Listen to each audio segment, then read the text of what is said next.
পৃথিবীতে কোনো যুগে, মনে রাখবেন এই পৃথিবীর ইতিহাস এটা, পৃথিবীতে কোনো যুগে একসাথে সম্মিলিতভাবে যুব সমাজ এত বেশি গাফেল, অকর্মণ্য, অপদার্থ কোনো যুগে হয় নাই একসাথে।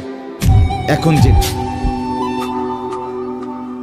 আগে একটা সমাজে, একটা এলাকায় বখাটে দুশ্চরিত্র একজন ছিল, দুইজন ছিল, চিহ্নিত, কথা বোঝেন নাই, চিহ্নিত, তারে মানুষে চিনত, তে সু গ্রামে চুক্তি হয়তো একজন, তে একটু খারাপ, তার লগে মিশ্র না। কিন্তু এখন ভদ্রগড়ের ছেলে, স্বাভাবিক ঘর থেকে বের হইছে মুসলমানের ছেলে, দিনের পর দিন, রাতের পর রাত এক ওয়াক্ত নামাজ পড়ে না।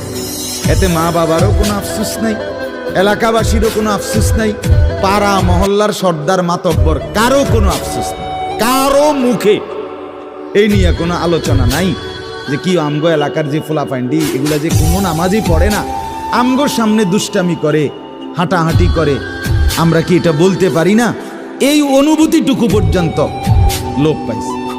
আহ, এত দুর্ভাগ্য মুসলমানের ইতিহাসে আর কখনো হয়নি। বেনামাজি আগেও ছিল, কথা বোঝেন নাই, বেনামাজি আগেও ছিল, এতটা গাফেল আগে ছিল, মা বাপ এত অসচেতন আগে ছিল।